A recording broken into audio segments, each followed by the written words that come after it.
세상에 자기 딸이 간신히 찾아낸 마지막 살기를 그렇게 매정하게 망가뜨리는 엄마가 어디 있을까요?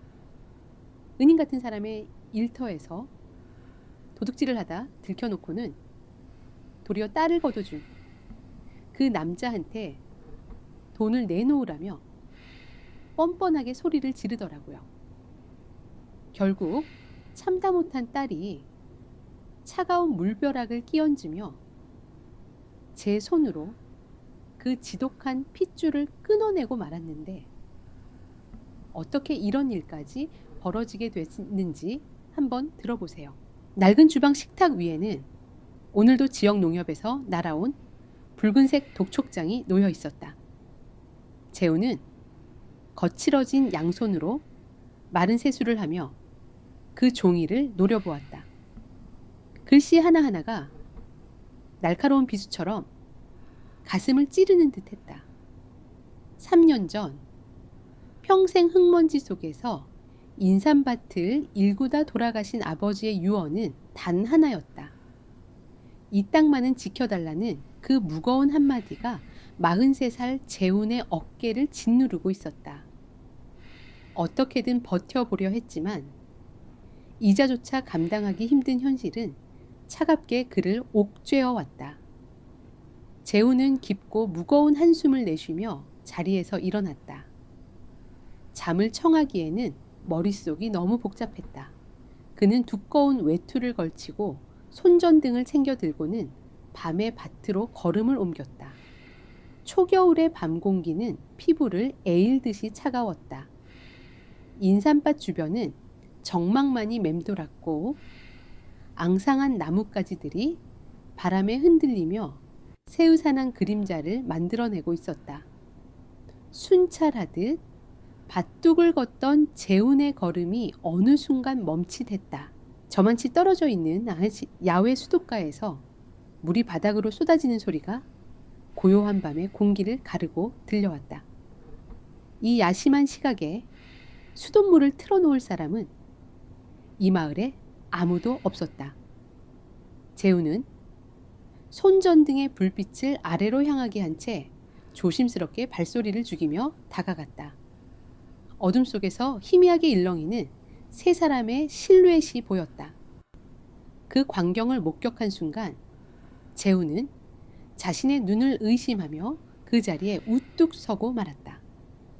얼음장처럼 차가운 물이 쏟아지는 수도꼭지 아래에 아주 어린 여자아이 2명이 웅크리고 있었다. 아이들의 입술은 이미 짙은 보라색으로 질려 있었고 얇은 여름용 카디건만 걸친 작은 어깨가 추위에 극심하게 떨리고 있었다.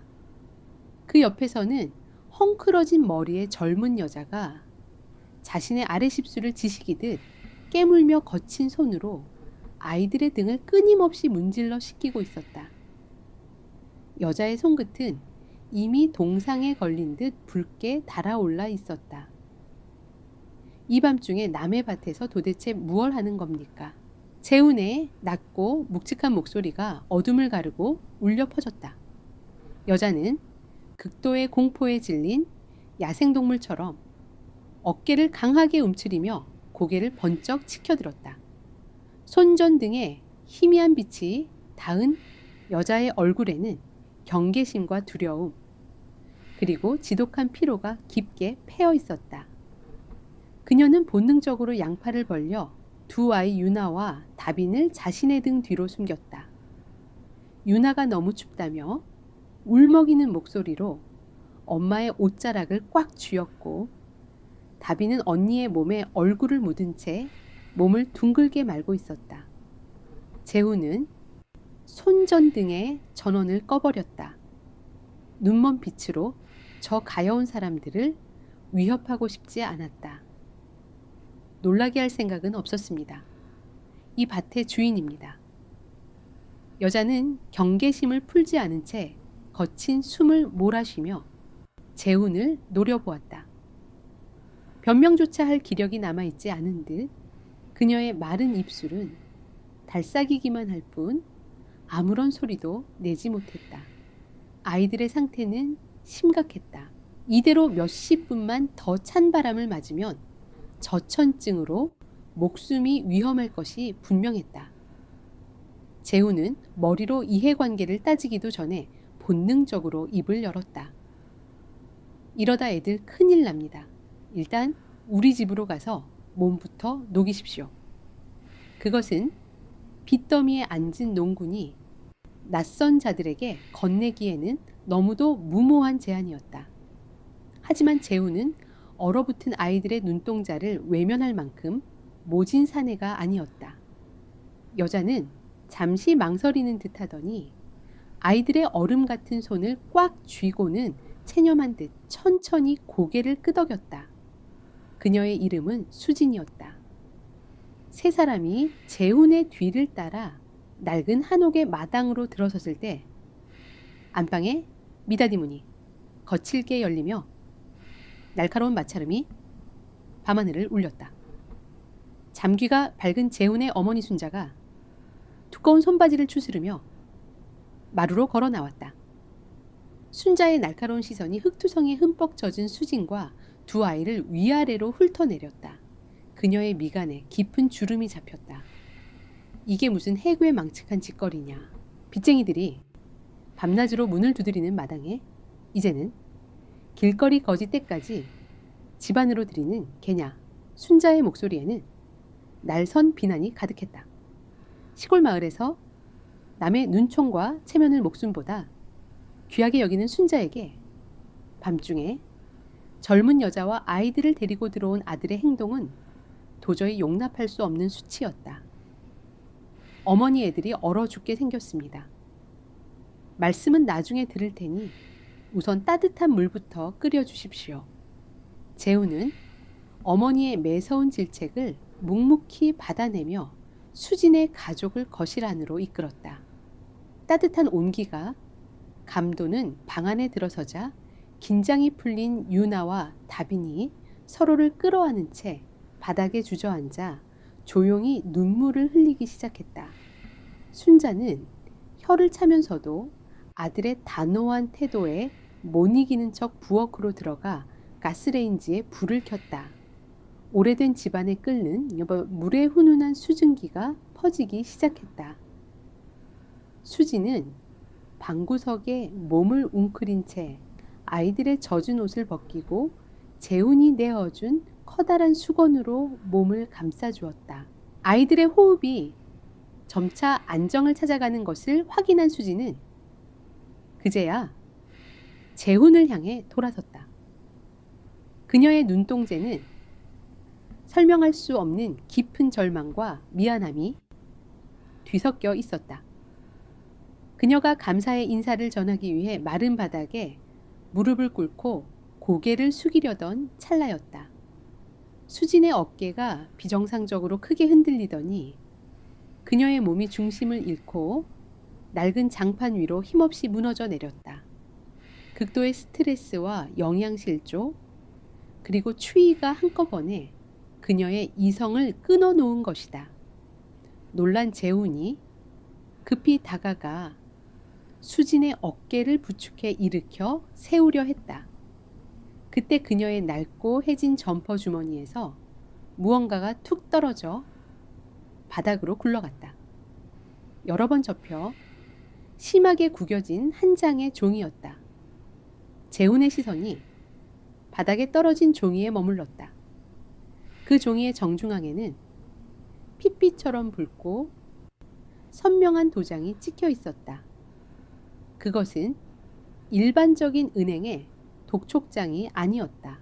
악명 높은 불법 사채업자의 이름과 함께 기한 내에 돈을 갚지 않으면 신체 포기 각서를 집행하겠다는 섬뜩한 경고문이 굵은 글씨로 적혀 있는 채무 변제 요구서였다. 재훈의 손끝이 미세하게 떨렸다. 자신이 방금 집안으로 들인 이 가여운 여자가 단순한 불우이웃이 아니라 감당할 수 없는 거대한 지옥을 등에 업고 도망치는 중이라는 사실이 차갑게 그의 뇌리를 스쳤다.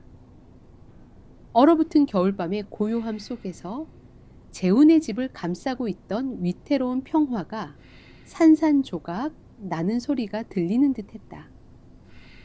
희미한 아침 햇살이 창호지를 뚫고 안방으로 새우며 들었을 때 수지는 무거운 눈꺼풀을 밀어 올렸다. 낯선 천장과 오래된 흙벽의 냄새가 코끝을 스쳤다. 어젯밤 지독한 추위와 피로에 지쳐 정신을 잃었던 기억이 파편처럼 떠올랐다. 수지는 황급히 몸을 일으켜 옆을 살폈다. 유나와 다비는 두꺼운 소미불을 목까지 덮은 채 오랜만에 평온한 얼굴로 새근거리며 잠들어 있었다. 아이들의 이마에 맺힌 땀방울을 소매로 닦아내며 수지는 억눌린 안도의 한숨을 내쉬었다. 방문 너머로 도매 칼이 부딪히는 둔탁한 소리와 함께 구수한 된장찌개 냄새가 흘러들어왔다. 수진이 조심스럽게 문을 열고 부엌으로 나가자 가스레인지 앞을 지키고 선 순자의 구분 등이 보였다. 순자는 인기척을 느끼고도 뒤돌아보지 않은 채 매몰차게 입을 열었다. 남의 집 귀한 밥상에 숟가락 얹으려면 세수라도 단정히 하고 오너라. 우리 집은 거짓골로 밥상머리에 앉는 꼴은 못 본다.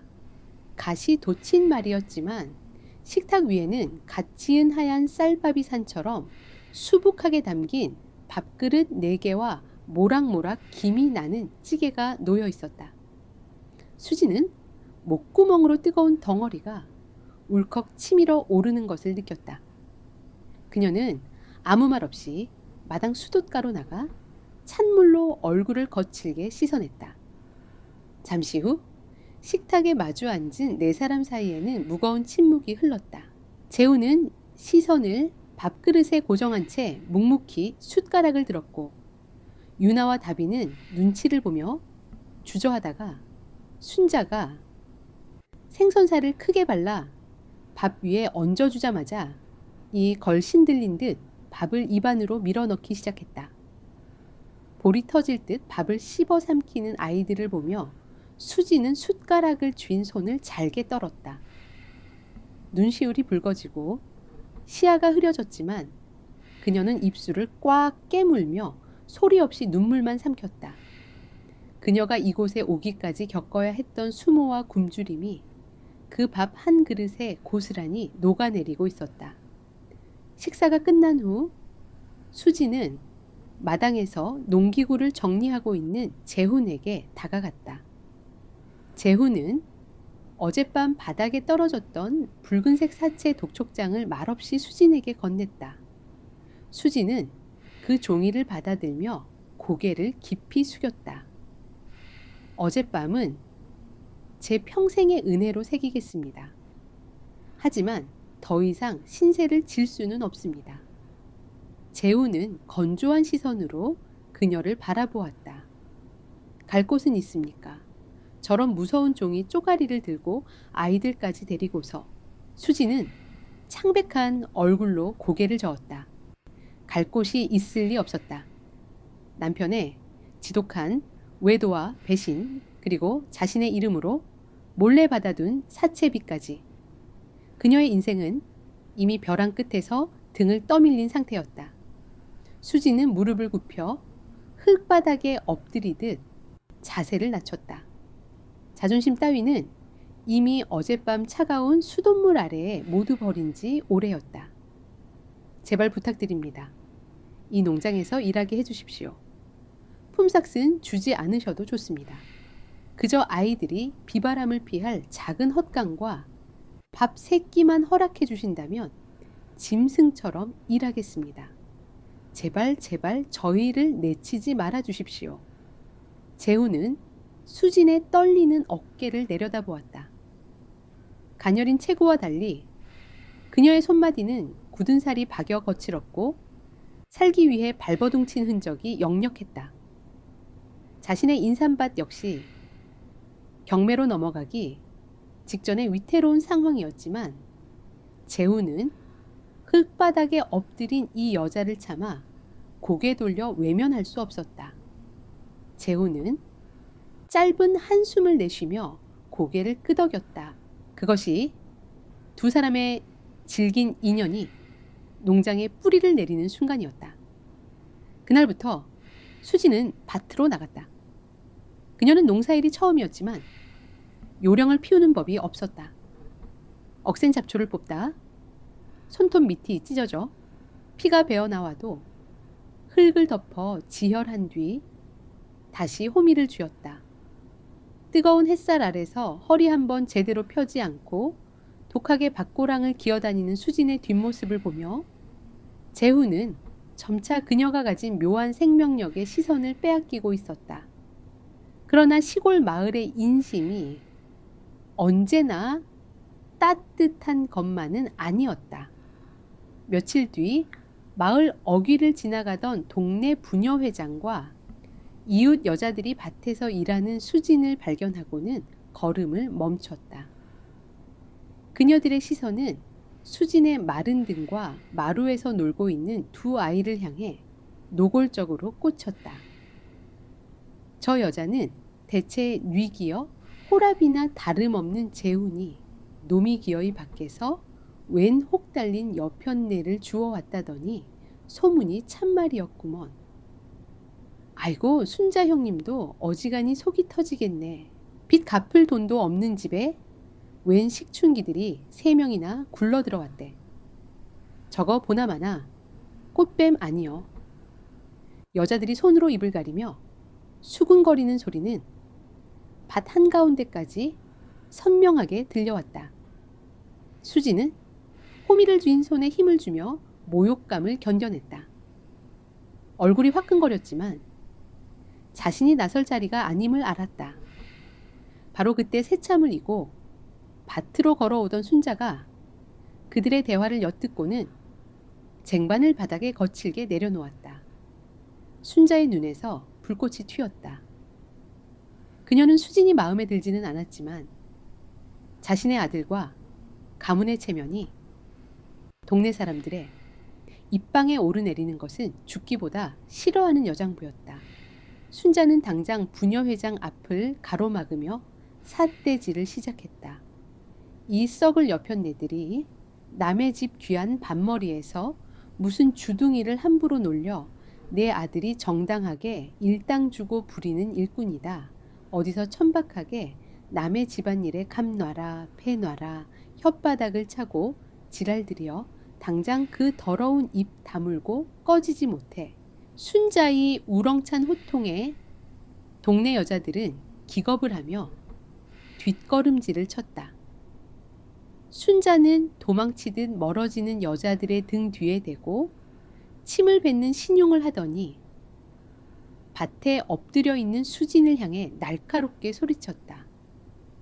거기서 멍청하게 굳어있지 말고 빨리 잡초나 더 뽑아 내 돈 파먹는 식충기 소리 듣기 싫으면 뼈가 부서지도록 일하란 말이다.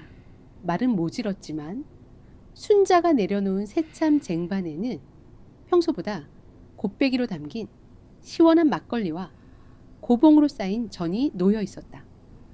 수지는 그 투박한 방어벽 뒤에서 처음으로 아주 옅은 미소를 지었다. 세상에 모진 비바람을 막아줄 낡고 거친 지붕이 생긴 것만 같았다. 하지만 평화는 오래가지 않았다. 늦은 오후 붉은 노을이 인삼밭을 금빛으로 물들일 무렵이었다. 비포장도로의 흙먼지를 일으키며 육중한 검은색 고급 세단 한 대가 농장 입구로 미끄러지듯 들어와 멈춰섰다. 차 문이 묵직한 마찰음을 내며 열리고 값비싼 정장과 광택이 나는 구두를 차려입은 남자가 거만한 자태로 내렸다. 그는 구두에 묻은 흙먼지를 신경질적으로 털어내며 혐오감이 가득한 눈으로 낡은 농장 전체를 천천히 훑어보았다. 남자의 시선이 밭 한가운데서 흙투성이가 된 채 굳어버린 수진에게 멈췄다. 남자의 입꼬리가 기분 나쁘게 비틀려 올라갔다. 수진의 전 남편이자 그녀를 이 지옥 구렁텅이로 밀어넣은 장본인 현우였다. 그는 수진을 향해 천천히 걸음을 옮기며 등골이 오싹해질 만큼 차갑고 비열한 목소리로 입을 열었다. 이런 총우석 흙바닥에서 뒹굴고 있을 줄은 상상도 못했는데 아주 잘 어울리네 수진아. 수진의 호흡이 멎었다. 손에 쥐고 있던 호미가 힘없이 바닥으로 떨어지며 둔탁한 소리를 냈다. 재훈이 흙을 털어내며 천천히 몸을 일으켜 불길한 불청객의 앞을 가로막으려 다가오고 있었다. 바람이 차갑게 방향을 바꾸며 두 남자와 한 여자 사이를 맴돌았다. 현우의 구두가 마른 흙바닥을 짓밟으며 다가오는 소리는 수진의 심장을 얼어붙게 만들었다. 그는 마치 쓰레기장을 둘러보듯 눈살을 찌푸리며 낡은 한옥과 인삼밭을 훑어보았다. 고급스러운 정장과 번지르르한 얼굴은 이 흙먼지 날리는 농장과는 지독하게 어울리지 않았다. 수진의 온몸이 사시나무 떨리듯 떨리기 시작했다. 남편의 외도를 목격했던 그날의 지옥 같은 기억과 자신 몰래 자신의 이름으로 사채까지 끌어다 쓴 현우의 비열한 얼굴이 겹쳐졌다. 여기가 어디라고 찾아와 당장 꺼져. 수진의 목소리는 갈라져 있었지만 분노와 공포가 뒤섞여 처절하게 울렸다. 그녀는 마당 한 구석에서 흙장난을 하던 유나와 다빈을 본능적으로 등 뒤로 감추려 뒷걸음질을 쳤다. 하지만 현우는 눈 하나 깜짝하지 않았다. 그는 주머니에 손을 찔러 넣은 채 여유로운 걸음으로 다가와 수진의 코앞에 멈춰 섰다. 왜 이리 호들갑이야. 내가 뭐 애들 뺏으러 온 줄 알아. 착각하지 마. 나도 내 인생 즐기기 바빠서 짐덩거리들 떠안을 생각 추호도 없으니까. 현우의 입에서 흘러나온 말은 칼날보다 예리하게 수진과 두 아이의 가슴을 난도질했다. 아빠를 알아보고 반가움과 두려움 사이에서 머뭇거리던 유나의 작은 눈망울에 금세 눈물이 차올랐고 다비는 언니의 옷자락을 꽉 쥔 채 고개를 숙였다.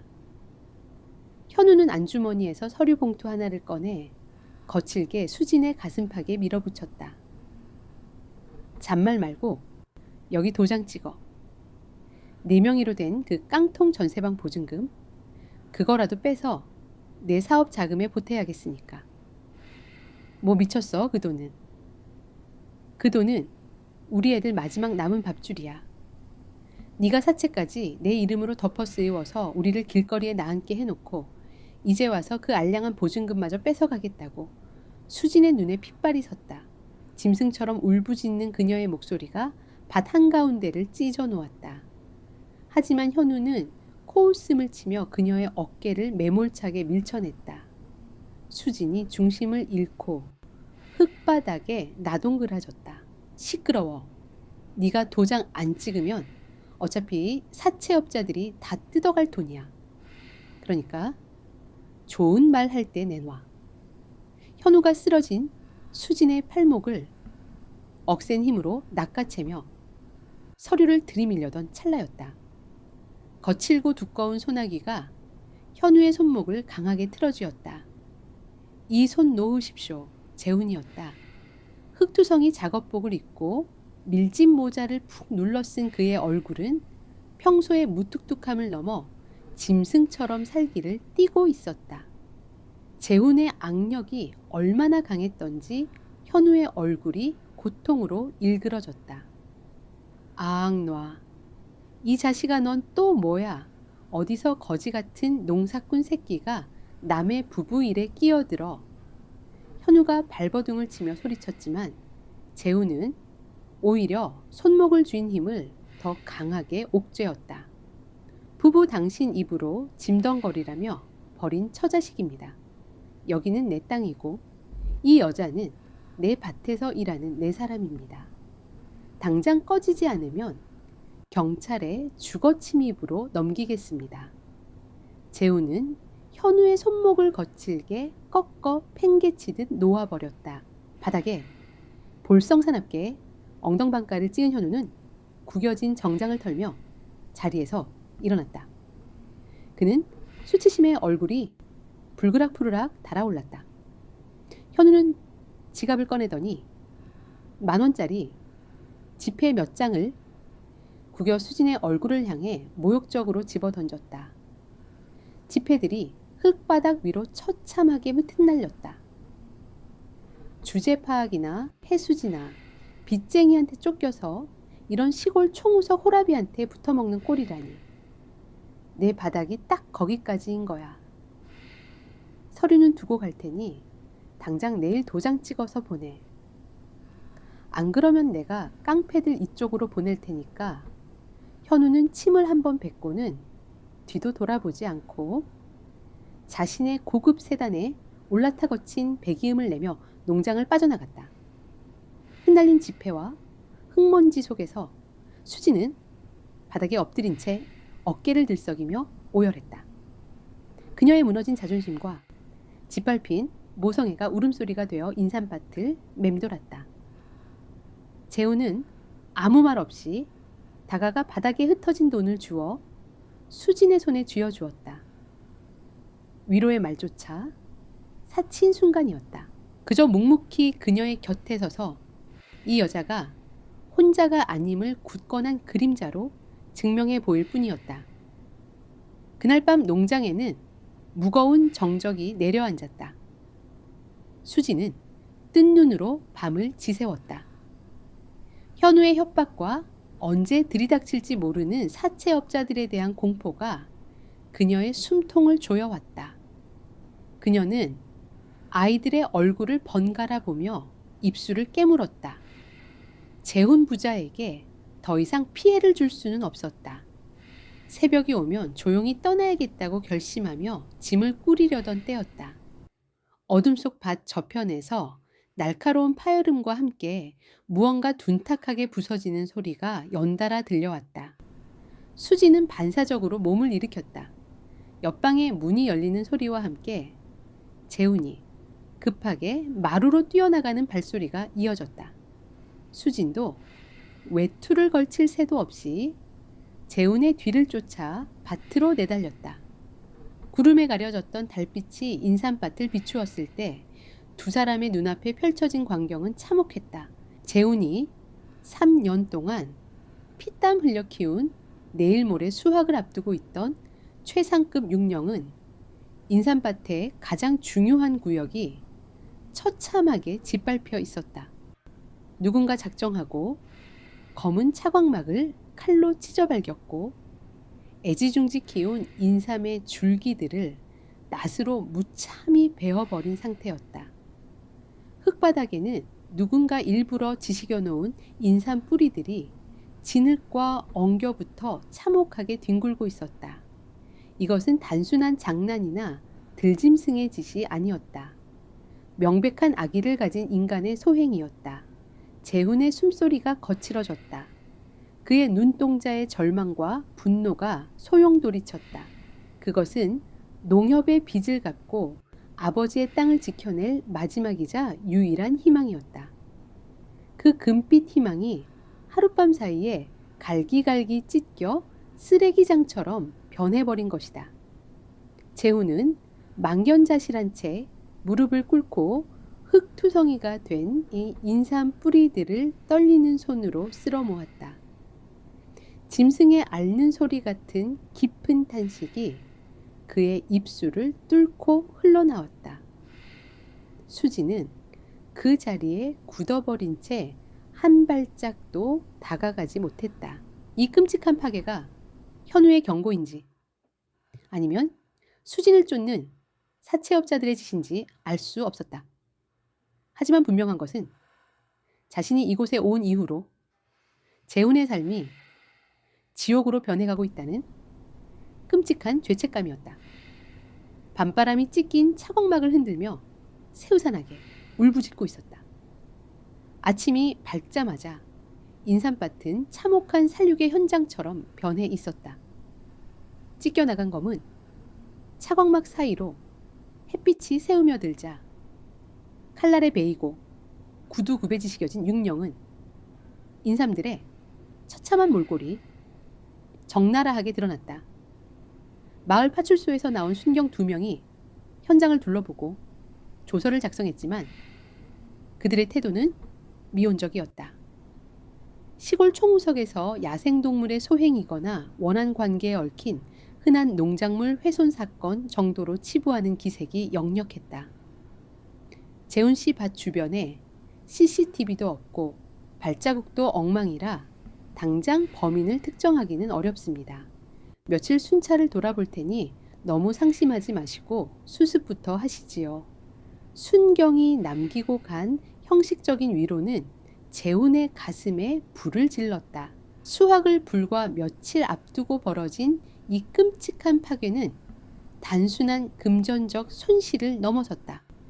농협에서 날아온 붉은 독촉장을 막아낼 유일한 방패가 산산조각 난 것이다. 재훈은 흙바닥에 주저앉아 지식여진 인삼 뿌리들을 멍하니 내려다보았다. 그의 굵고 거친 손마디가 파르르 떨렸다.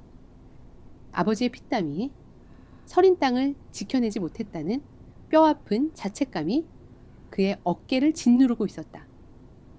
수지는 창백해진 얼굴로 멀리서 그 모습을 지켜볼 뿐 감히 다가가 위로의 말조차 건넬 수 없었다. 이 모든 재앙이 자신이 이 농장에 발을 들인 탓인 것만 같아 숨이 막혔다. 현우의 악랄한 미소와 흩날리던 지폐 그리고 자신을 쫓는 사채업자들의 그림자가 목을 조여오는 듯 했다. 그날 저녁 수지는 방구석에 앉아 무언가를 결심한 듯 입술을 꽉 깨물었다. 그녀는 낡은 가방을 뒤져 얼마 남지 않은 쌈짓돈을 긁어모았다. 그리고 읍내 전파상으로 달려가 가장 값싼 소형 적외선 카메라 2대를 사들고 돌아왔다. 밤이 깊어지자 수지는 짐승처럼 밭을 기어다니며 가장 은밀하고 시야가 넓은 곳 훼손된 밭의 길목을 비추는 늙은 소나무 가지와 수도가, 근처 무너진 담벼락 틈새에 카메라를 교묘하게 숨겼다. 도망치지 않겠습니다. 이 지옥의 끄트머리까지 당신과 함께 진흙탕을 구르겠습니다. 그녀의 속삭임은 캄캄한 어둠 속에서 차가운 결의로 빛났다. 그날 밤부터 재훈과 수진의 처절한 잠복이 시작되었다. 두 사람은 헛간에 숨어 숨죽인 채 며칠 밤을 새웠다. 재훈은 괭이자루를 꽉 쥐고 문틈으로 밭을 주시했고 수지는 낡은 스마트폰 화면에 연결된 카메라 영상을 뚫어지라 쳐다보았다. 사흘째 되던 날 밤이었다. 새벽 2시를 갓 넘긴 시각 먹구름이 달빛을 가려 한 치 앞도 분간할 수 없는 칠흑 같은 어둠이 깔렸다. 갑자기 빗방울이 후드득 떨어지기 시작하더니 이내 굵은 소낙비로 변해 농장을 강타했다. 잠깐, 재훈 씨 여기 화면 좀 보세요. 수진의 목소리가 미세하게 떨렸다. 스마트폰 화면 속 흑백 영상에 낡은 우비를 뒤집어 쓴 굽은 그림자 하나가 비틀거리며 밭으로 스며들고 있었다. 그 그림자는 주위를 두리번거리더니 훼손되지 않은 인삼밭 구역으로 다가가 능숙하게 호미를 꺼내들고 흙을 파헤치기 시작했다. 현우의 수아도 덩치 큰 사채업자도 아니었다. 허리가 굽은 노인의 실루엣이었다. 재훈이 괭이자루를 고쳐쥐고 자리에서 벌떡 일어났다. 수진도 창백해진 얼굴로 그의 뒤를 따랐다. 세찬 비를 뚫고 밭으로 질주하는 두 사람의 발소리가 진흙탕을 요란하게 튀겼다. 거기 누구야? 당장 손 떼지 못해 재훈의 포효가 빗소리를 뚫고 메아리쳤다.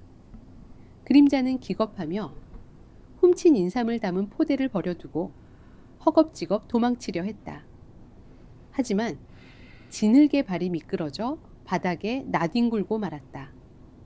재훈이 단숨에 달려가 그림자의 우비자락을 억센 손으로 움켜쥐었다. 발버둥 치는 그림자를 강하게 낚아채 끌어올리는 순간 거센 바람에 우비 모자가 뒤로 젖혀졌다. 번개가 내리치며 창백한 빛이 순간적으로 그 얼굴을 비추었다. 재우는 숨을 헉 들이켰고 뒤따라오던 수지는 그 자리에 돌부처처럼 얼어붙었다. 그녀가 쥔 스마트폰이 진흙탕 속으로 속절없이 떨어졌다. 수진의 눈동자가 극도의 충격으로 사정없이 흔들리고 있었다. 그녀는 입을 뻐끔거렸지만 목소리는 나오지 않았다. 우비 모자가 벗겨진 채 빗물을 뒤집어 쓰고 있는 범인은 겁에 질려 덜덜 떨고 있는 백발의 노파. 바로 수진의 친어머니 옥자였다. 엄마 수진의 갈라진 목소리가 처절하게 빗속을 갈랐다. 자신을 버리고 도박 빚만 남긴 채 야반도주했던 어머니. 수진이 현우의 외도와 사채업자의 협박에 시달리며 지옥 같은 삶을 버텨내는 동안 단 한 번도 얼굴을 비추지 않았던 혈육. 그 어머니가 지금 딸이 목숨을 의탁하고 있는 은인의 농장을 파괴하고 물건을 훔치는 도둑이 되어 눈앞에 엎드려 있었다. 옥자는 딸을 알아보고 잠시 멈칫하더니 이내 눈동자를 굴리며 특유의 뻔뻔한 표정으로 혀를 끌끌 찼다. 아이고, 이게 뉘기여? 우리 잘난 딸내미 아니여? 네가 왜 이 총우석에서 흙바닥을 뒹굴고 자빠졌냐? 서방한테 소방 맞고 여기까지 기어들어 온 거여. 도둑질을 들킨 자의 수치심은 찾아볼 수 없었다. 오히려 적반하장으로 딸을 조롱하는 옥자의 태도에 재훈마저 기가 막혀 말을 잃었다. 이 할머니가 당신 어머니입니까? 지금? 이 인삼밭을 망가뜨리고 훔쳐간 게 이분이 맞습니까? 재훈이 억눌린 분노를 참아내며 수진을 향해 소리쳤다. 수진은 비틀거리며 옥자에게 다가갔다. 그녀의 두 주먹이 하얗게 질리도록 꽉 쥐어져 있었다.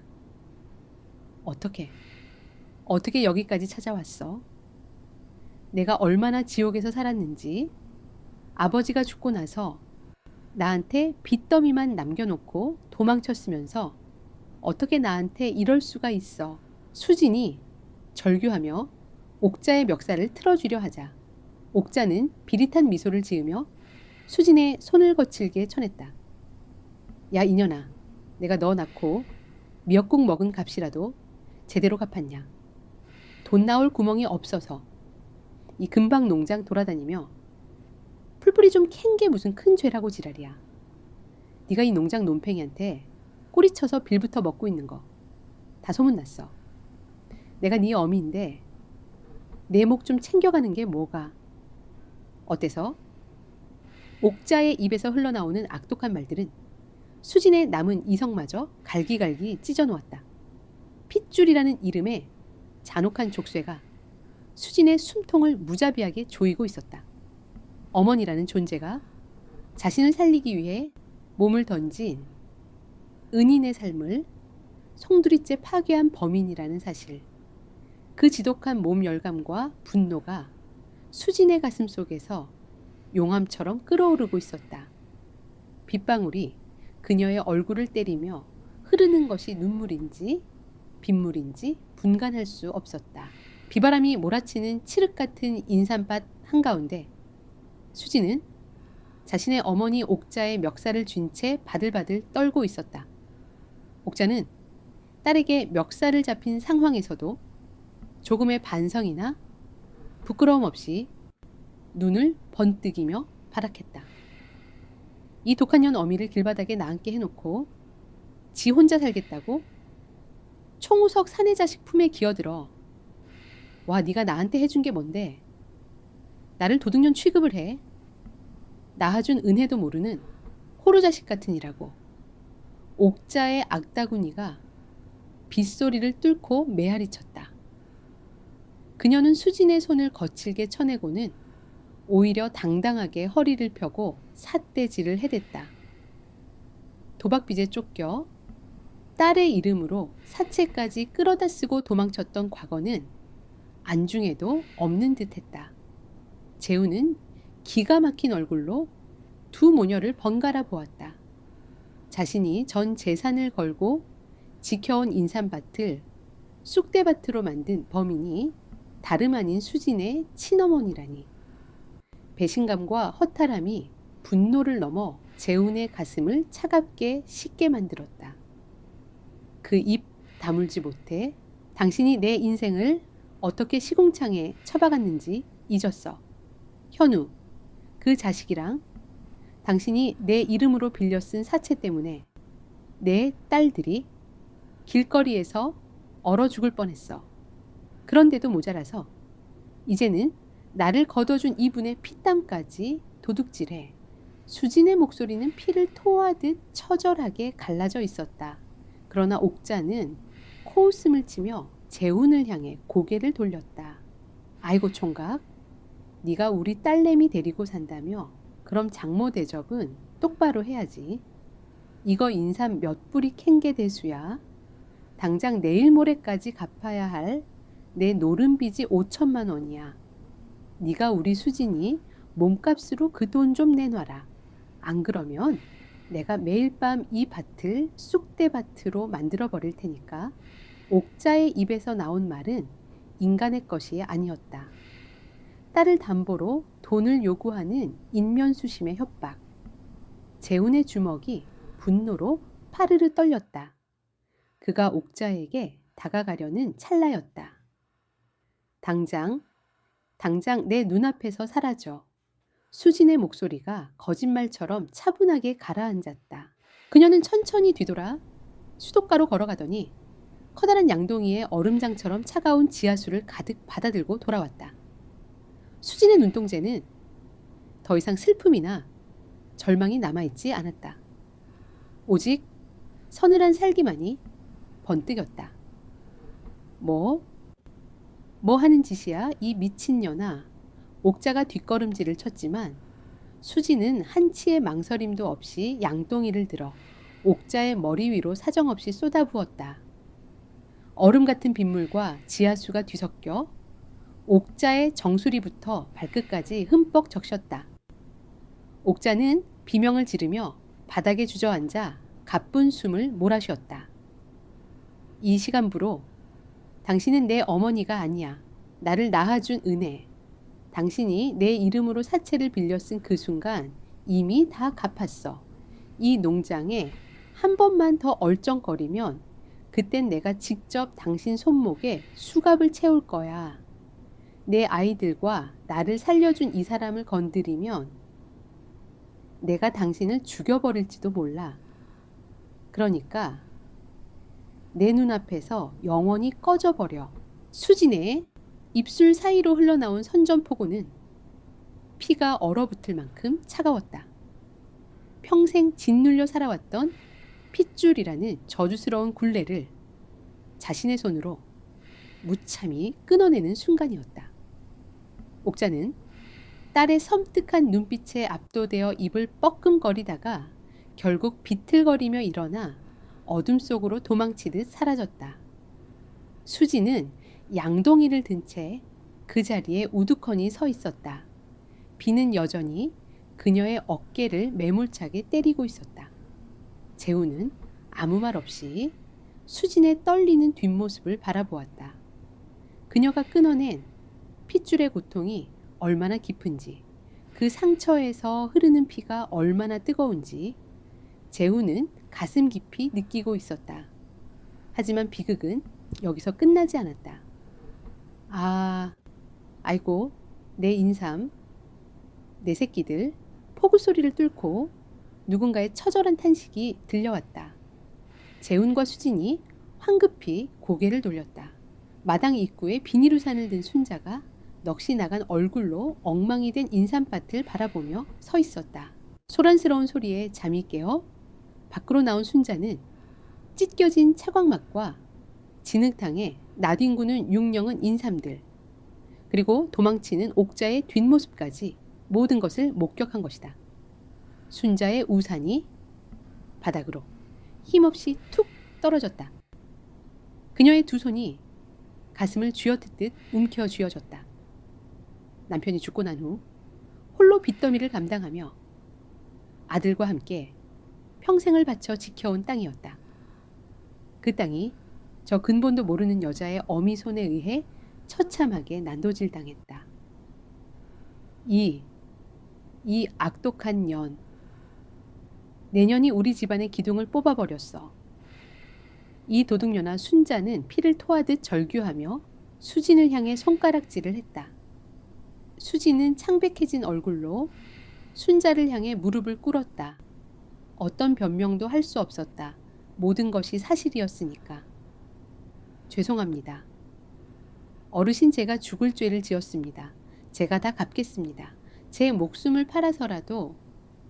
수진이 흙바닥에 머리를 찌으며 오열했지만 순자의 귀에는 아무것도 들리지 않았다. 갚아. 내년이 무슨 수로? 이걸 갚아. 우리 재훈이 인생을, 우리 영감의 피땀을 네가 무슨 수로 갚는단 말이냐? 당장 내 집에서 나가, 네 새끼들 데리고. 당장 꺼지란 말이다.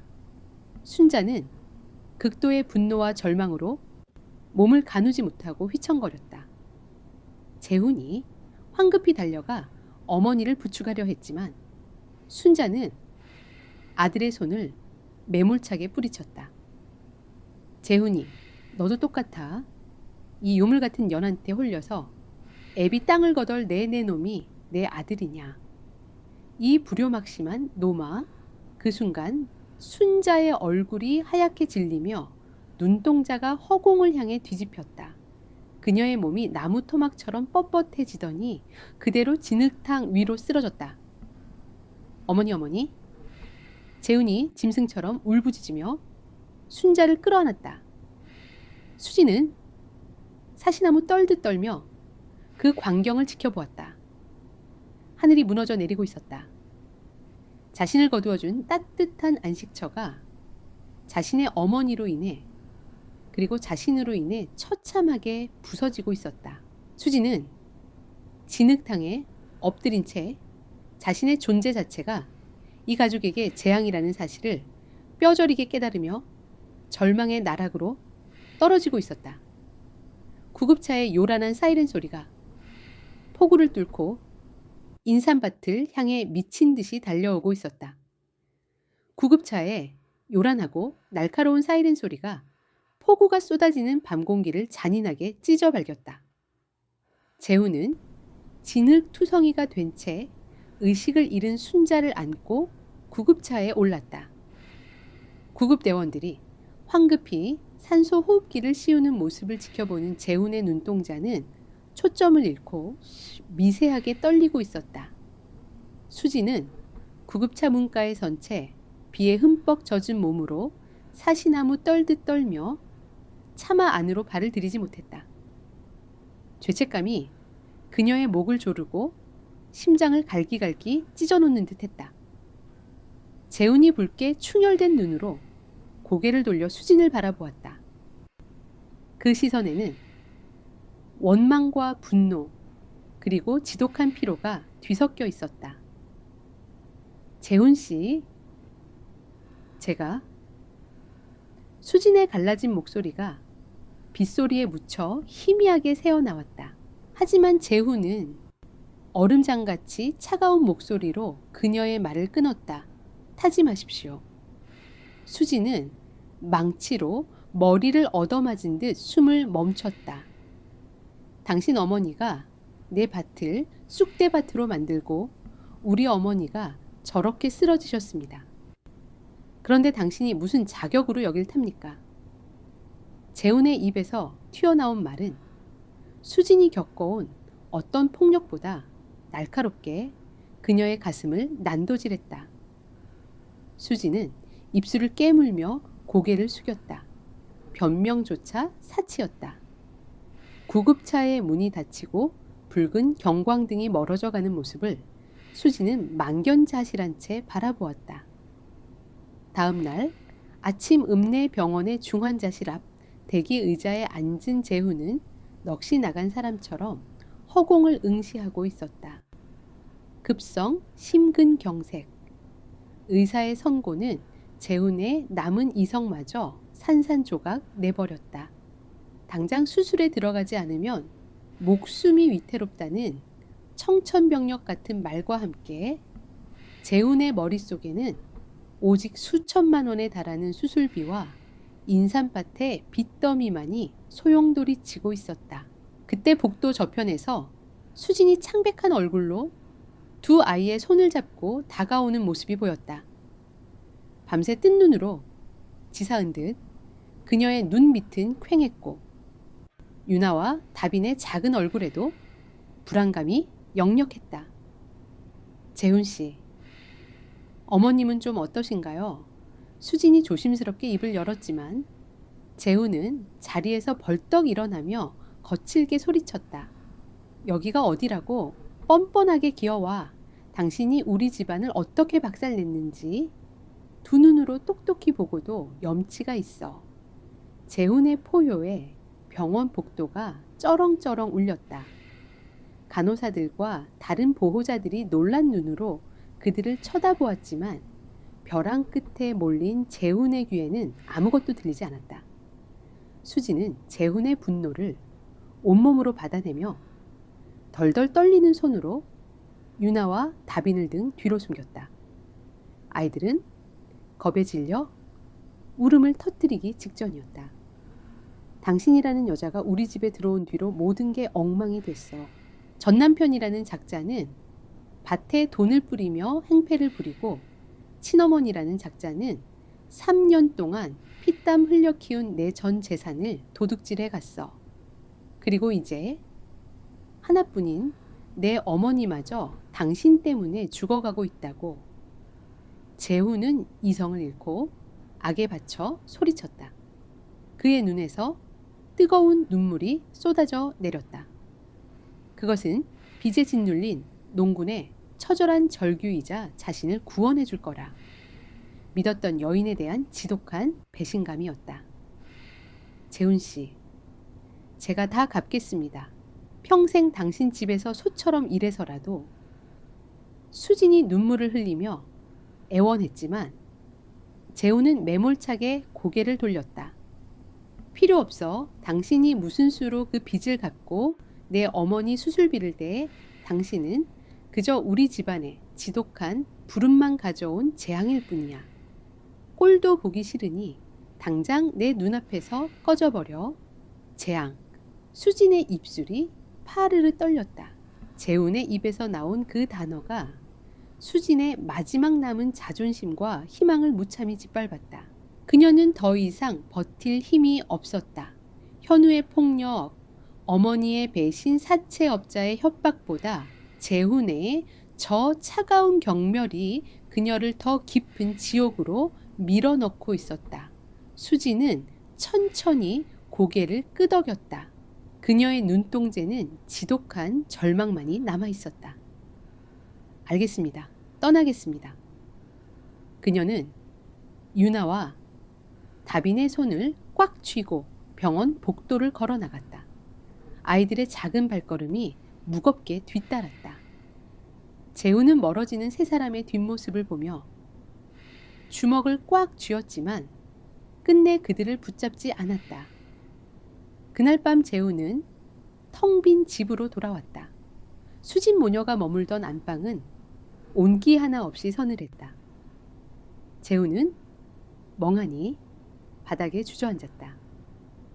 어머니의 수술은 무사히 끝났지만 당장 내일 모레까지 갚아야 할 농협의 빚과 병원비는 그의 목을 조르는 올가미처럼 다가왔다. 재훈이 헝클어진 머리를 감싸쥐고 절망에 빠져 있을 때 그의 시선이 방구석에 놓인 낡은 베개 아래로 향했다. 무언가 종이 끄트머리가 삐져나와 있었다. 재훈은 홀린 듯 베개를 들춰냈다. 그곳에는 낡은 대학 노트 한 권이 놓여 있었다. 떨리는 손으로 노트를 펼친 재훈은 순간 숨이 멎는 듯한 충격을 받았다. 노트 안에는 수진의 반듯한 글씨가 빼곡하게 적혀 있었다. 그것은 다름 아닌 훼손된 인삼밭을 살려내고 남은 농작물로 농협의 빚과 병원비를 갚아나갈 치밀한 사업 계획서였다. 그녀는 밤마다 잠을 줄여가며 재훈의 농장을 살리기 위해 인터넷을 뒤지고 지역 영농조합의 시세까지 꼼꼼하게 조사해 놓았던 것이다.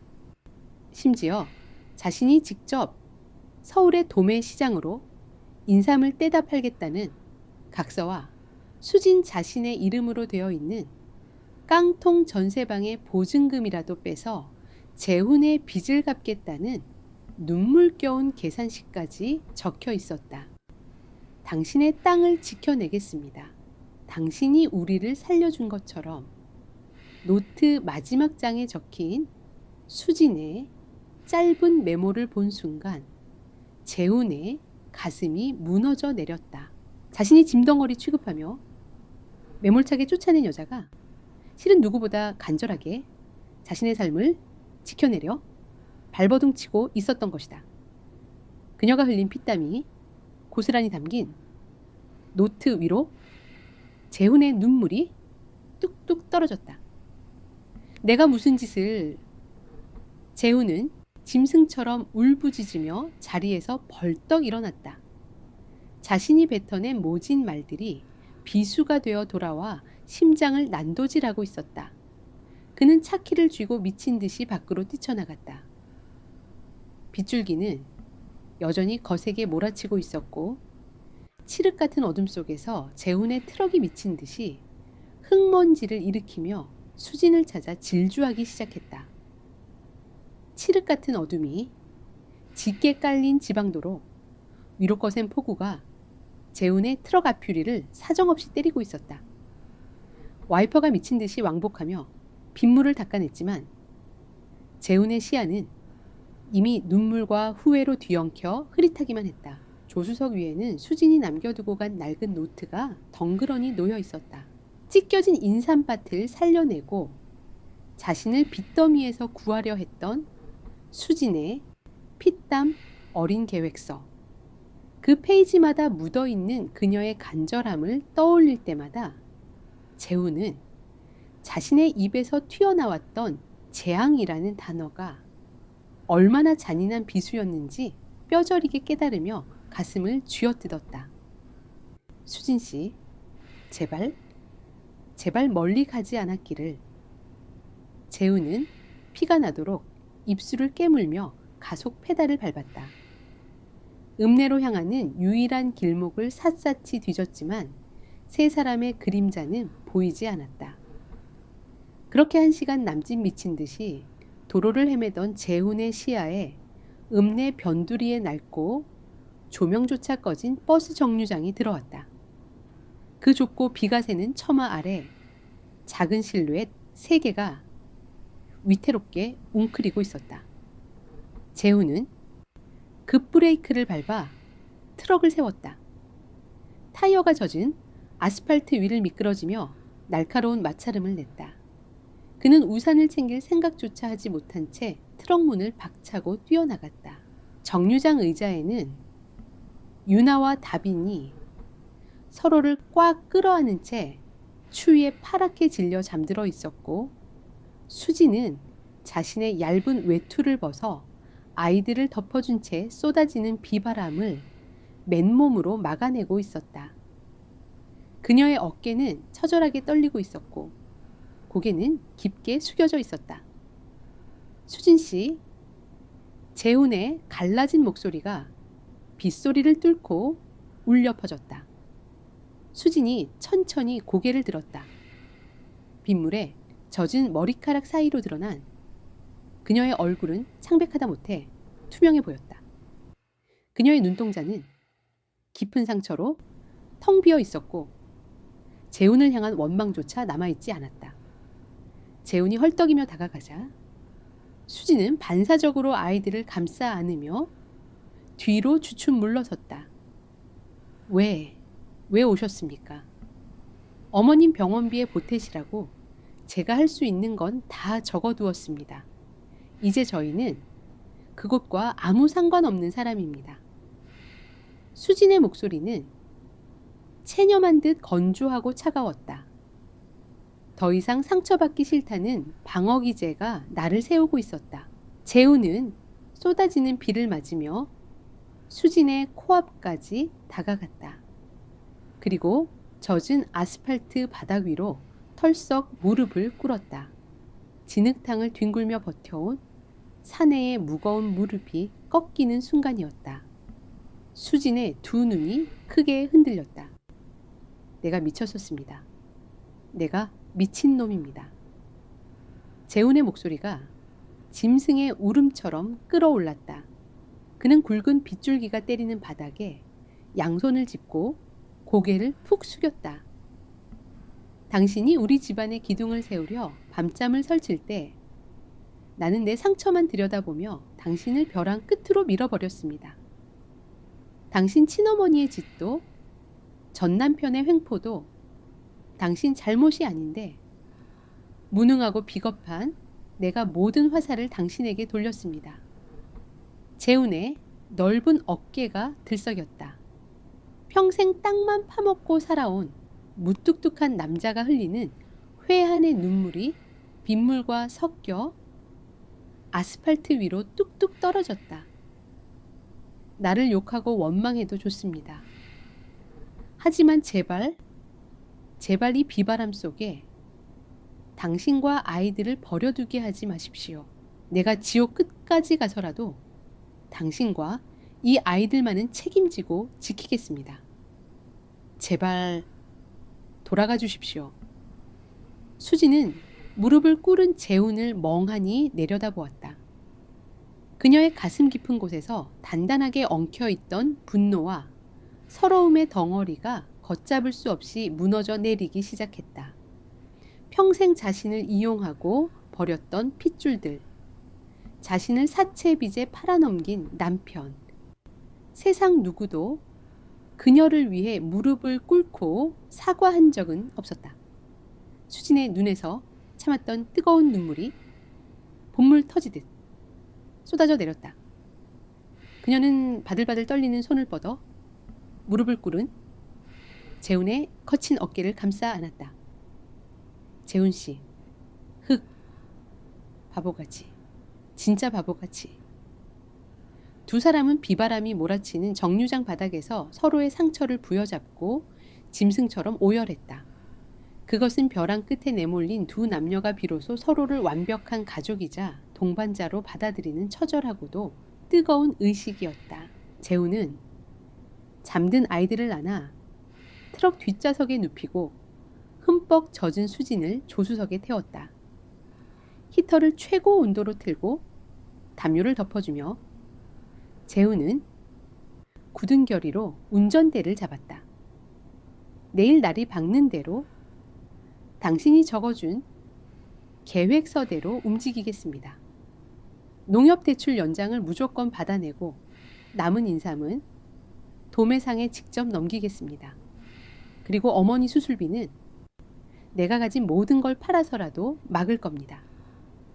재훈의 목소리에는 더 이상 흔들림이 없었다. 수지는 붉어진 눈으로 묵묵히 고개를 끄덕였다. 두 사람의 굳건한 연대가 마침내 빛을 발하기 시작하는 순간이었다.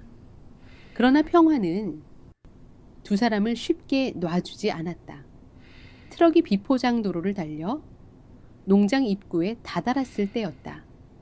수진의 주머니에서 신경질적인 휴대폰 진동이 울렸다. 발신자 번호가 없는 문자 메시지였다. 수진은 불안한 마음에 문자를 열었다. 화면을 확인한 순간 수진의 핏기가 싹 가셨다. 그녀의 휴대폰이 덜덜 떨리는 손에서 미끄러져 시트 위로 툭 떨어졌다. 왜 그럽니까? 무슨 일입니까? 재훈이 급히 차를 세우며 묻자 수지는 덜덜 떨리는 손가락으로 휴대폰 화면을 가리켰다. 화면에는 짧고 소름 끼치는 메시지가 적혀 있었다. 너희들 수작 부리는 거 다 알아. 그 총우성 농장 일대 내년에 고속도로 건설 때문에 땅값 수십 배 뛰는 거 숨길 줄 알았어. 깡통 전세금으로 퉁치려고 했는데 섭섭하네. 내일 아침 쌍둥이 친권 포기각서랑 농장 양도 계약서 들고 경찰서 앞 다방으로 나와. 안 그러면 이 땅 놀이는 사채업자 형님들이 오늘 밤 그 농장에 불을 지를 테니까. 현우였다. 수진의 전남편이자 지독한 기생충. 그가 수진을 쫓던 사채업자들과 결탁하여 이 농장에 숨겨진 개발 호재를 알아채고 재훈의 땅과 아이들을 볼모로 본격적인 사냥을 시작한 것이다. 재훈의 눈빛이 매섭게 돌변했다. 그는 운전대를 꽉 쥐었다. 더 이상 피할 곳도 물러설 곳도 없는 잔혹한 전쟁이 시작되고 있었다. 칠흑 같은 농장 위로 또 한 번의 거대한 먹구름이 소용돌이치며 몰려오고 있었다. 낡은 트럭의 타이어가 아스팔트 위를 거칠게 긁어내며 읍내 유치원 정문 앞에 멈춰섰다. 차가 완전히 정지하기도 전에 수지는 문을 박차고 뛰어나갔다. 비바람이 몰아치던 어젯밤 현우가 보낸 협박 문자의 내용이 그녀의 심장을 미친 듯이 조여오고 있었다. 이 끔찍한 사채업자들과 결탁한 전남편이 자신의 핏줄을 인질로 삼으려 한다는 사실에 수지는 숨을 제대로 쉴 수조차 없었다. 재훈 역시 굳은 얼굴로 수진의 뒤를 바짝 쫓았다. 유치원 현관문을 열고 들어선 순간 두 사람의 눈앞에 피가 거꾸로 솟는 광경이 펼쳐졌다. 복도 한가운데서 현우가 유나의 얇은 팔목을 억센 손으로 틀어쥐고 있었다. 다비는 겁에 질려 언니의 허리춤을 끌어안은 채 굵은 눈물을 뚝뚝 흘리고 있었고 유치원 원장과 교사들이 어쩔 줄 몰라 하며 현우를 말리고 있는 상황이었다. 현우의 뒤에는 검은 양복을 입은 험상궂은 사채업자 2명이 위협적으로 버티고 서 있었다. 내가 이 아이들 친아빠라니까요. 법적으로 내 핏줄인데 내가 데려가겠다는데 무슨 상관입니까? 비키세요. 현우가 교사들을 향해 신경질적으로 고함을 치며 유나를 강제로 끌어당기려던 찰나였다. 그 더러운 손 당장 놔. 수진의 목소리가 얼음장처럼 차갑게 유치원 복도를 갈랐다. 현우가 고개를 돌리기도 전에 수진은 짐승처럼 달려들어 현우의 손에서 유나를 낚아채듯 빼앗아 자신의 품으로 끌어안았다. 두 아이가 엄마의 품에 안겨 서럽게 오열하기 시작했다. 현우는 수진과 그 뒤에 버티고 선 재훈을 번갈아 보며 비열하게 입꼬리를 올렸다. 드디어 오셨네. 총우석에서 진흙탕이나 뒹굴던 놈들이 어젯밤엔 상황 파악이 좀 됐나봐. 좋게 말할 때 농장 양도 계약서에 도장 찍어. 그러면 애들은 당신이 키우게 해줄 테니까 아빠로서 그 정도 자비는 베풀어야지. 자신의 핏줄을 흥정의 도구로 삼는 현우의 파렴치한 태도에 수진의 이성이 끊어졌다. 그녀는 아이들을 재훈의 곁으로 살짝 밀어넣고는 현우의 코앞까지 다가갔다. 아빠, 네가 입에 담을 수 있는 단어가 아니야. 우리 이름으로 사채를 끌어다 쓰고 빚쟁이들한테 우리를 던져놓고 도망간 그 순간 너는 이미 이 아이들에게 죽은 사람이야. 이게 진짜 보자 하니까 현우가 분노하며 손을 번쩍 치켜들었다. 수진의 얼굴을 향해 매서운 손찌검이 날아오려던 순간이었다. 수진은 피하지 않았다. 오히려 그녀의 손바닥이 먼저 허공을 가르고 현우의 뺨을 거세게 내리쳤다. 살이 부딪히는 날카롭고 둔탁한 마찰음이 복도를 얼어붙게 만들었다. 현우의 고개가 충격으로 크게 꺾였다. 그가 얼얼한 뺨을 감싸쥐고 믿을 수 없다는 듯 수진을 노려보았다. 늘 자신 앞에서 겁에 질려 떨기만 하던 나약한 여자의 모습은 온데간데 없었다. 목숨을 걸고 새끼를 지키려는 어미의 서늘한 분노만이 타오르고 있었다. 너희들이 이 농장 땅값을 노리고 무슨 수작을 부리든 내 아이들과 내 가족은 절대 못 건드려. 한 번만 더 내 아이들 곁에 얼쩡거리면 그땐 내가 널 죽여버릴 거야. 수진의 서늘한 경고에 수치심을 느낀 현우가 이성을 잃고 수진의 목을 조르려 달려들었다. 하지만 그보다 재훈의 움직임이 훨씬 빨랐다.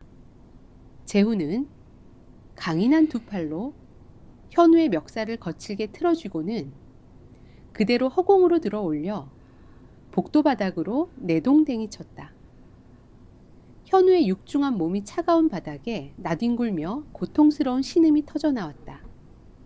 뒤에 서 있던 사채업자들이 흠칫 놀라 한 발짝 다가서려 했지만 재훈이 뿜어내는 압도적인 살기에 눌려 더 이상 앞으로 나서지 못했다. 재훈은 바닥에 쓰러진 현우를 내려다보며 낮고 무거운 목소리로 선고하듯 말했다. 이 아이들의 아버지는 이제 접니다. 그리고 수진 씨는 내 아내입니다. 내 가족의 털끝 하나라도 건드린다면 당신들이 사채업자든 깡패든 내가 가진 모든 걸 걸고 지옥 끝까지 쫓아가서 짓밟아 놓겠습니다. 당장 꺼지십시오.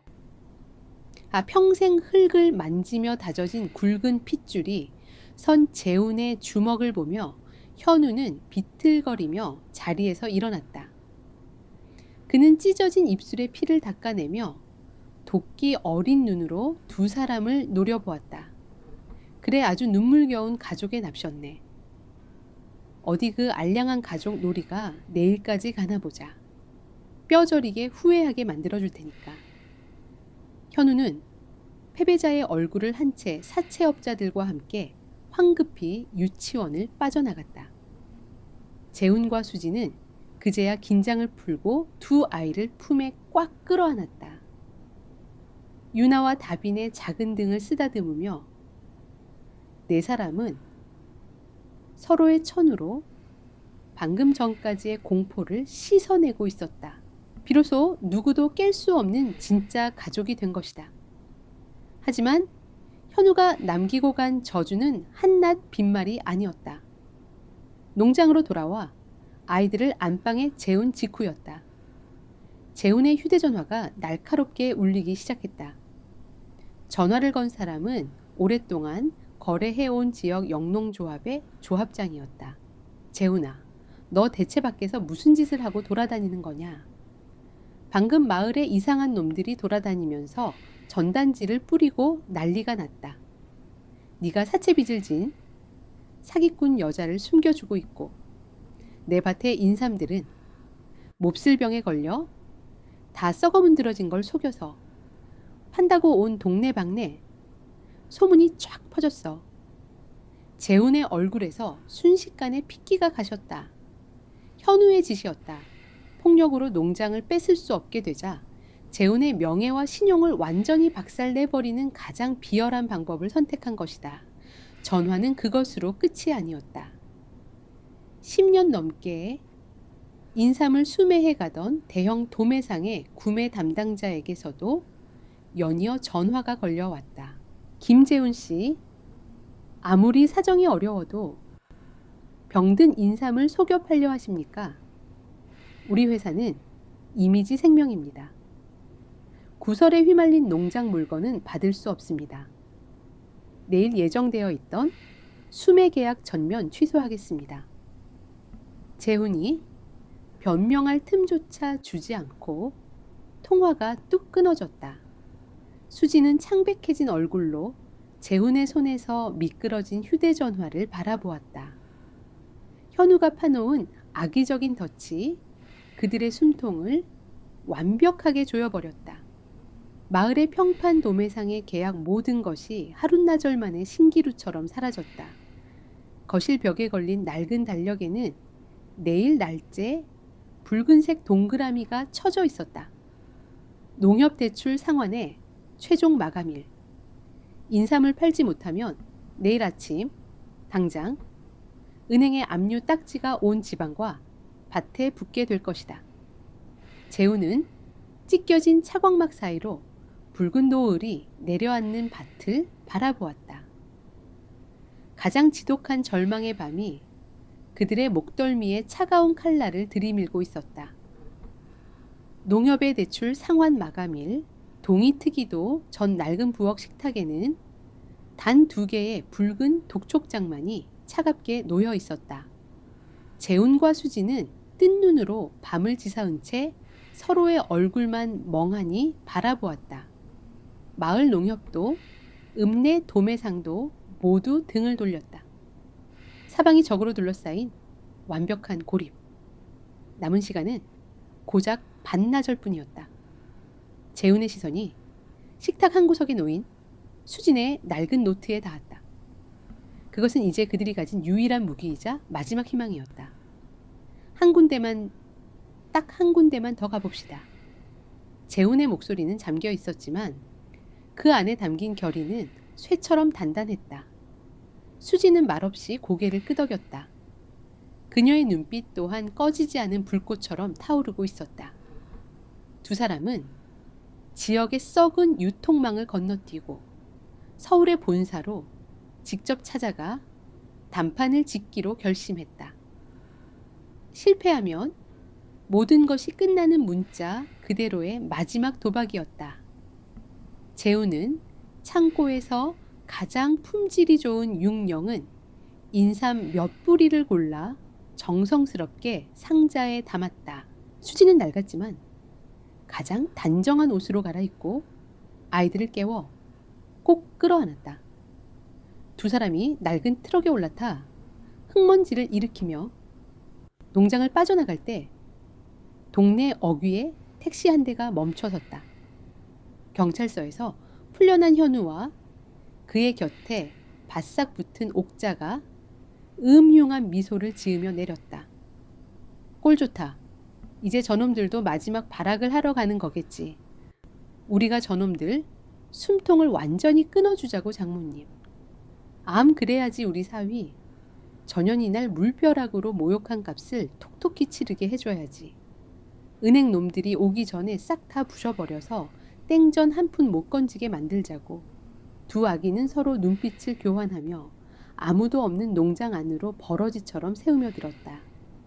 같은 시각 서울의 마철로 사이에 우뚝 솟은 대형 유통업체 프레시마켓 본사, 흙먼지가 묻은 낡은 트럭에서 내린 재훈과 수지는 거대하고 차가운 유리 건물 앞에서 잠시 숨을 골랐다.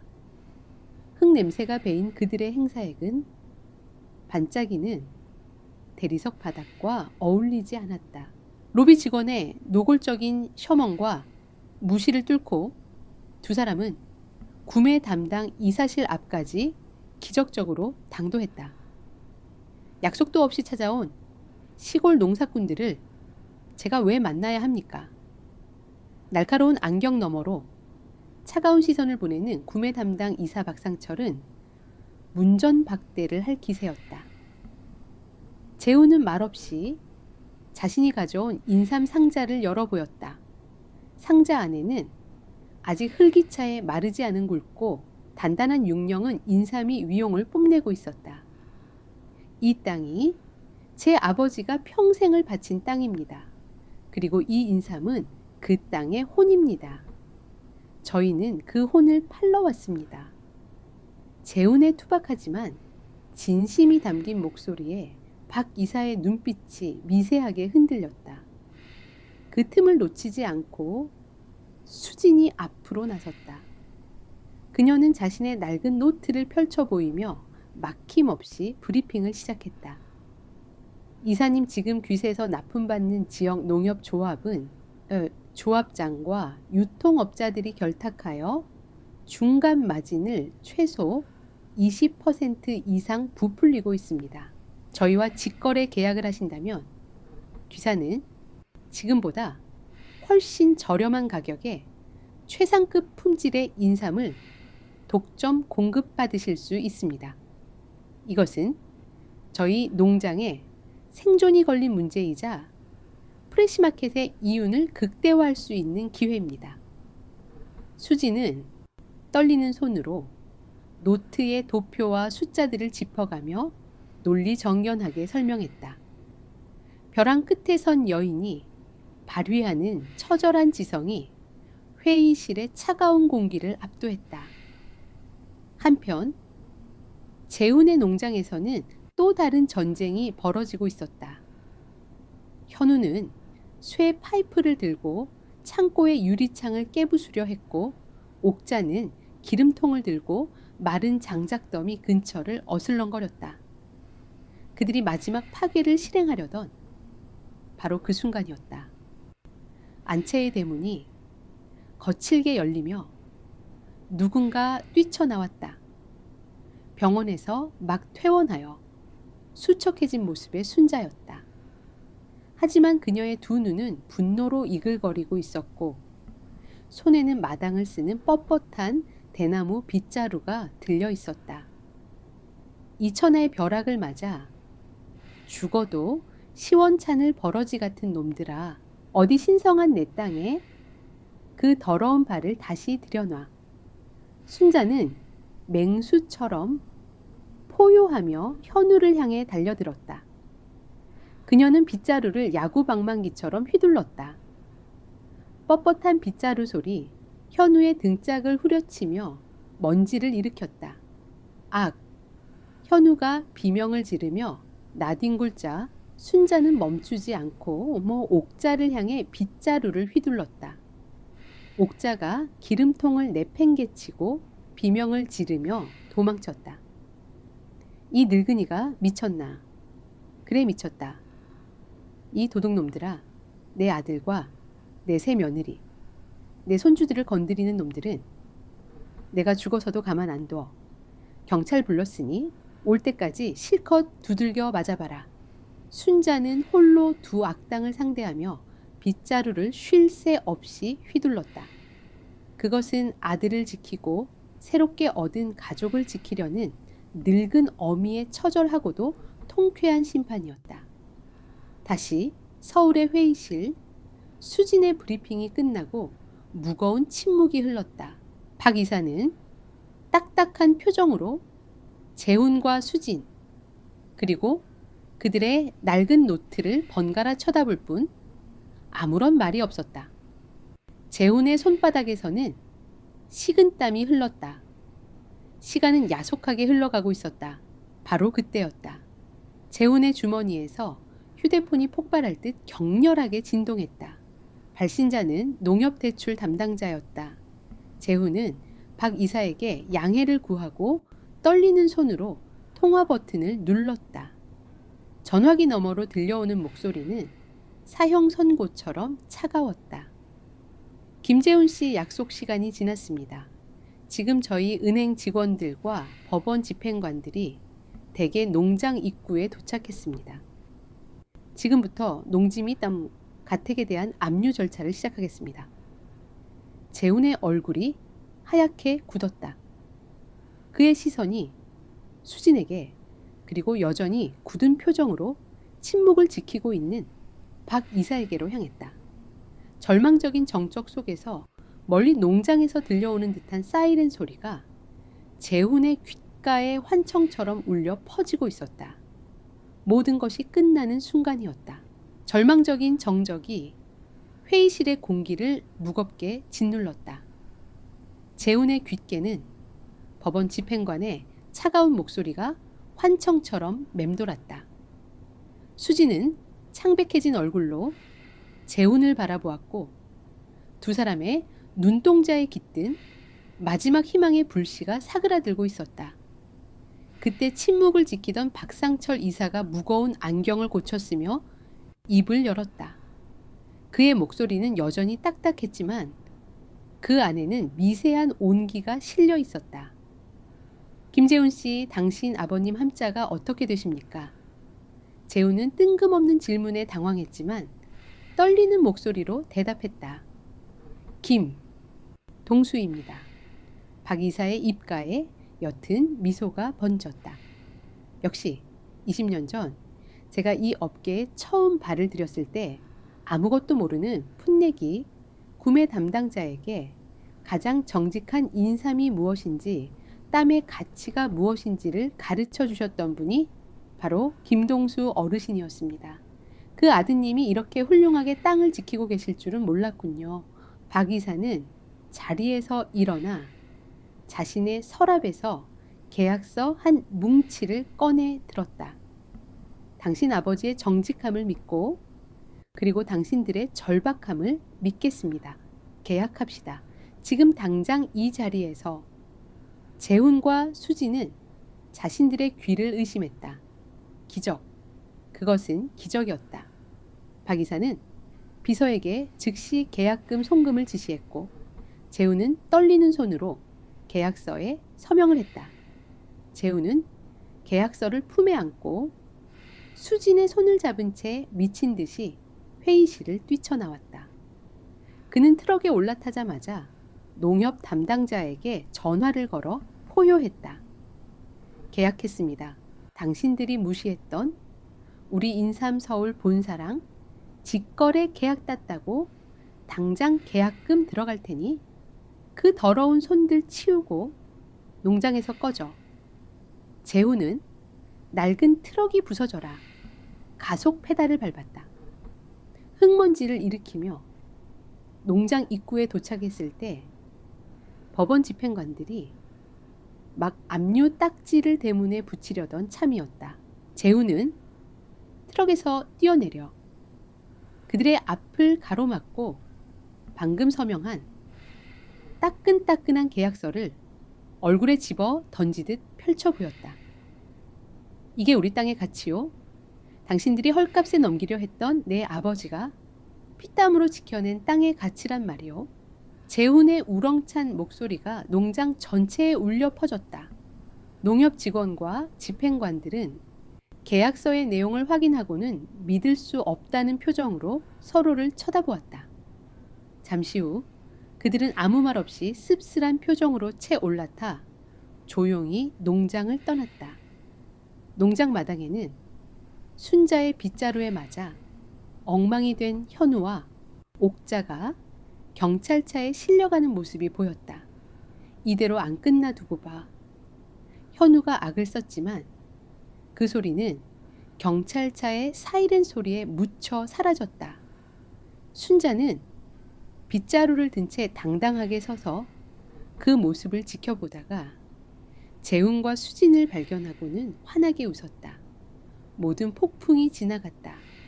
1년 후 가을, 황금빛 햇살이 인삼밭을 부드럽게 감싸고 있었다.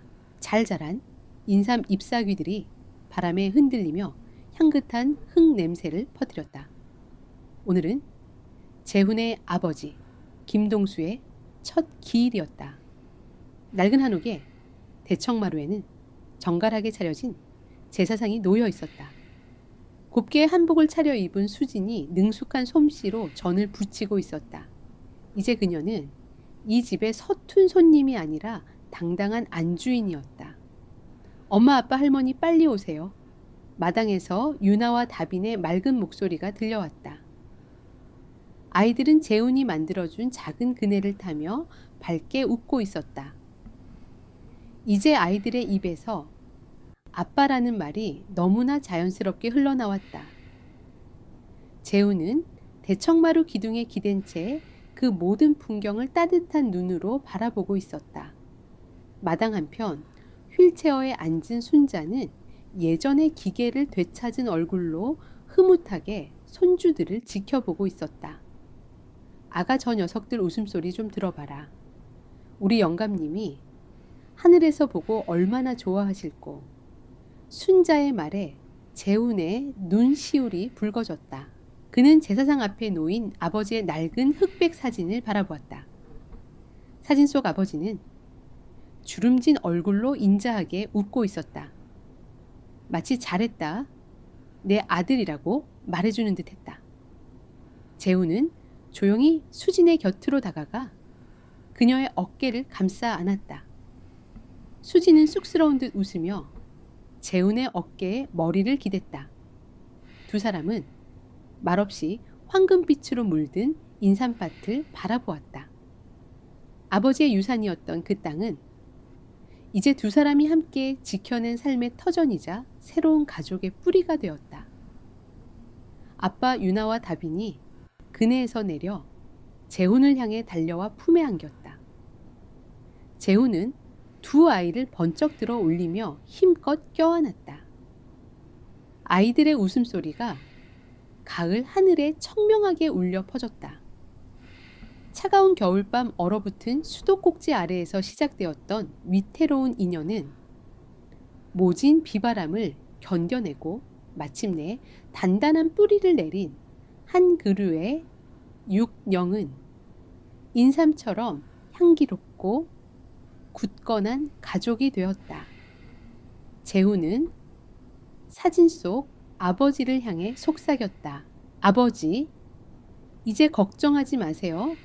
이 땅, 그리고 제 가족, 제가 목숨 걸고 지켜내겠습니다.